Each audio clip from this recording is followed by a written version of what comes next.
एवं बच्चों, आइए कुछ देर इस सत्संग सरिता में निमज्जन करें। मनुष्य के 16 संस्कार गिनाए गए हैं, जिसमें गर्भधान संस्कार, जात संस्कार, अनप्रास संस्कार, दीक्षा संस्कार, जिसको यज्ञोपवीत संस्कार कहा जाता है,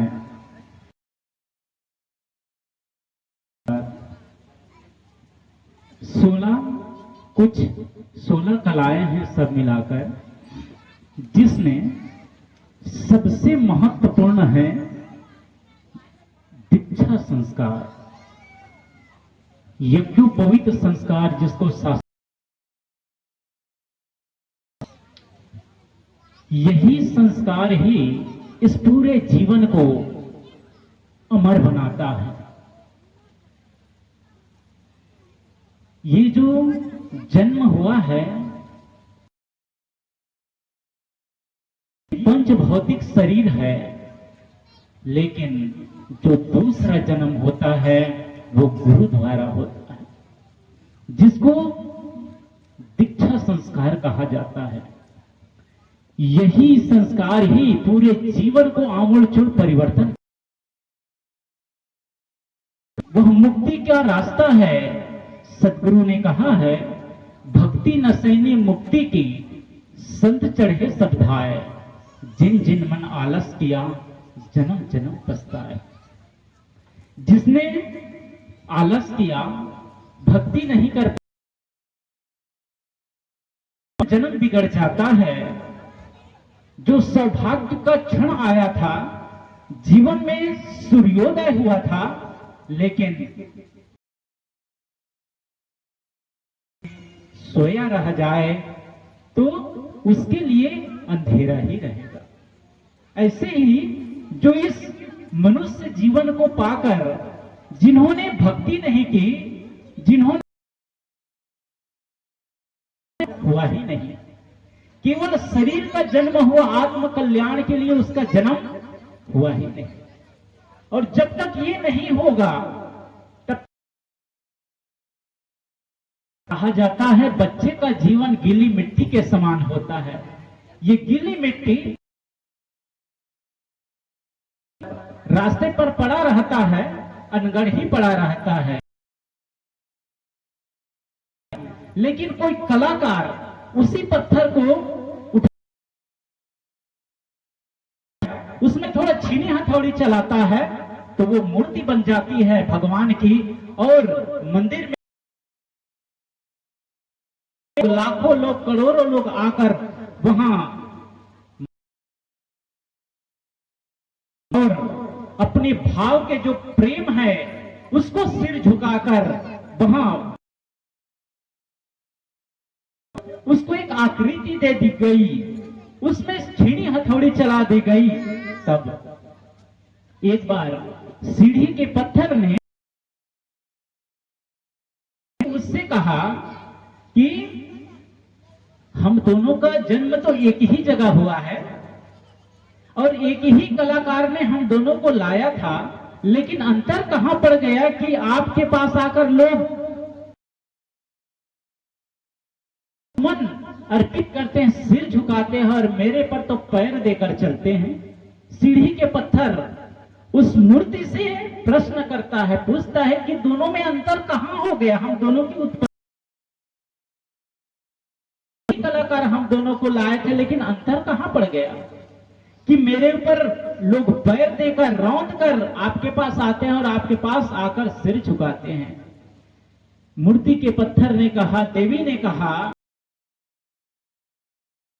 स्थान एक ही जगह है, एक ही कलाकार लाए थे, लेकिन तुमको गढ़ने के लिए, मूर्ति बनाने के लिए, देवी देवता बनाने के लिए जब छीनी हथौड़ी चलाया गया तो तुम टूट गए। इसलिए मुझे भी दर्द हुआ जब मुझे तराशा जा रहा था, लेकिन मैं टूटा नहीं, इसलिए मुझे मंदिर में प्रतिष्ठित कर दिया। आदमी के जीवन में भक्ति नहीं आएगी, जीवन अनगढ़ ही रहेगा। यस्य पुत्रो वसी भूतो भार्या छंदानुगामिनी,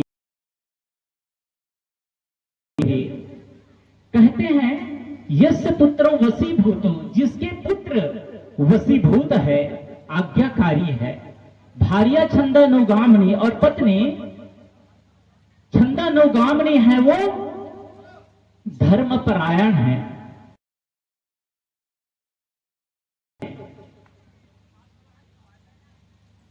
यस्य पुत्रो वसी भूतो भार्या छंदानुगामिनी विभे यस्य संतुष्ट, और जो उसके संपत्ति, उसके मन में और तृष्णा नहीं रहती और कामना नहीं रहती, दिन भर मेहनत करते हैं, जो मेहनत में मिल जाता है, कहते हैं हमारे ऋषिगण कहते हैं स्वर्ग यह है। जिसके पुत्र आज्ञाकारी है, पत्नी धर्मपरायण है, संपत्ति जितनी है उसमें संतुष्ट है, और तो उसी घर में तो स्वर्ग का वास होता है। कब? जब ये सारे गुण आते हैं, जब जीवन में भक्ति उतरती है, जब जीवन सत्कर्मों से परिपूर्ण हो जाता है, जब जीवन में सत्संग उतरता है। बर्तन को मांजते जाते हैं तो बर्तन उतना ही चमकता है। कोई बर्तन में भोजन तो करे लेकिन ऐसे ही जूठा छोड़ दे, मांजे ना, धोए ना, तो दिनों दिन वो बर्तन ऐसा आएगा कि खाने योग्य नहीं रहेगा। कपड़े हम रोज पहनते हैं, वो गंदा होता है, लेकिन रोज उस कपड़े की धुलाई हो जाती है तो वो कपड़े, तो जितनी सफाई की जाती है उतनी ही निर्मलता आती है। हमारा मन है, इसको यदि भक्ति की खुराक नहीं दिए, संतों ने गाया है ना, ज्ञान गंगा नहा लो प्यारे मना, मैल मन का छुड़ा लो प्यारे मना। ये सत्संग रूपी सरोवर में ही मन का मैल धुलता है, और यदि मन नहीं बैठा गया, सत्संग श्रवण नहीं किया गया, तो ये मन में ये काइक जमती रहेगी, और अपनों की दृष्टि ऐसी हो जाएगी कि अपनों के साथ ही उसका अच्छा व्यवहार नहीं होगा। क्यों? क्योंकि मन में मैल जमा है। इसीलिए अच्छा व्यवहार, प्रेम का व्यवहार नहीं कर पाता है। प्रेम की गंगा बहे जहां पर वह घर स्वर्ग समान है। होता पाठ प्रेम का, हिंसा जीव दया ही शोभा है जिस घर की, माता पिता और गुरुदेव का होता हर पल मान है। प्रेम की गंगा बहे जहां पर वह घर स्वर्ग समान है, वह घर स्वर्ग समान है, उसी घर में स्वर्ग उतरता है। सदगुरु कबीर ने कहा है, ऐसी वाणी बोलिए मन का आपा खोए, औरन को शीतल करे आपे शीतल होए, आपे शीतल होए।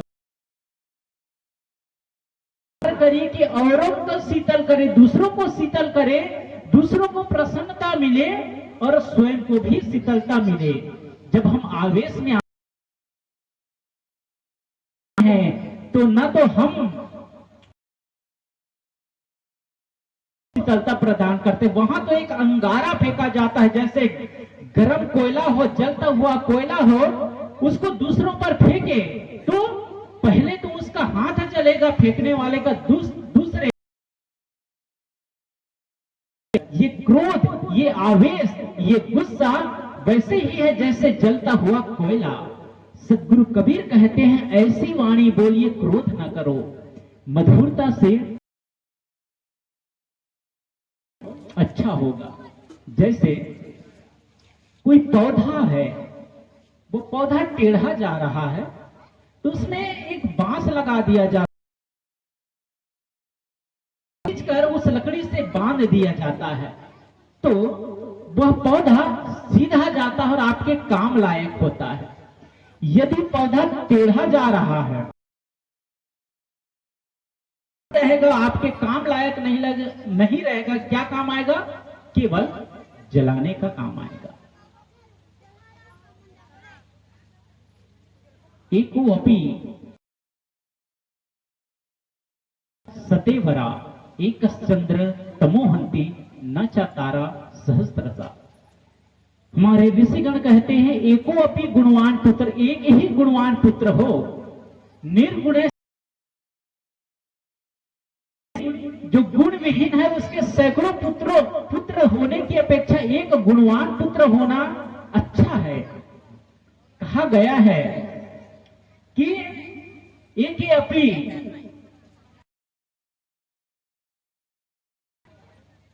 सुवर्ण पुष्पतेन सुगंधिता वासितम तद्वनम सर्वम सुपुत्रेण कूलम यथा।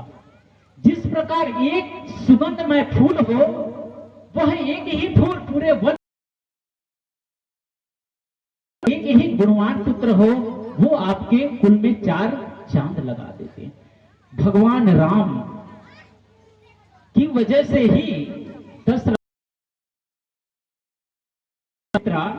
और जितने उनके परिवार के लोग हैं, वे एक गुणवान पुत्र की वजह से ही सबको जाना जाता है और अयोध्या नगरी इतने प्रसिद्ध हो गए। ऐसे ही एक गुणवान पुत्र यदि पिता का नाम रोशन करते हैं, कुल परिवार का नाम रोशन करते, गांव समाज, उस देश, उस राष्ट्र का नाम रोशन करते हैं, को दीक्षा दिलाते हैं। आज 2 बच्चे, आज उनका दीक्षा संस्कार है। आज उसको अभी तो अबोध अवस्था में है, लेकिन उसका सारा ध्यान माता पिता रखेंगे, मार्ग पर चलेंगे, तभी वह बच्चे अच्छे होंगे, माता पिता का नाम रोशन करेंगे। एक छोटा सा भजन रखकर मैं अपनी बात को विराम देता हूं। संजीवी हो तेरा प्यारा, संजीवी हो तेरा, रहे नाम जगे जब तक, जब तक धरती गगन, चिरंजीवी हो तेरा प्यारा ललन। राजा दशरथ को जितना राम प्यारा, राजा जनक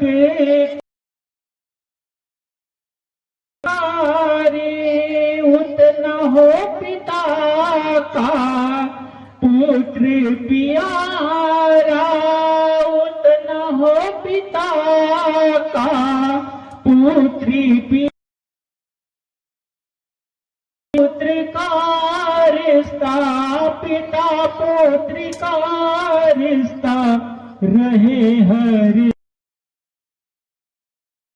संजीवी हो तेरा प्यारा, चिरंजीवी हो तेरा प्यारा ललन। दीप बने उजियारा, जैसे गगन में शोभे, दीप बने जग में करे उजियारा, जैसे गगन में शोभे ध्रुव तारा। रोशन रोशन हो तेरा उजड़ा चमन, चिरंजीवी हो तेरा प्यारा, चिरंजीवी हो तेरा प्यारा ललन। बबुआ की अखिया में शोभे कजरे, अखिया में शोभे कजरे, वा चम चम चमे, वा चम चम के गुड़िया के तिलरेवा दे रहे साधु संत आशीर्वचन।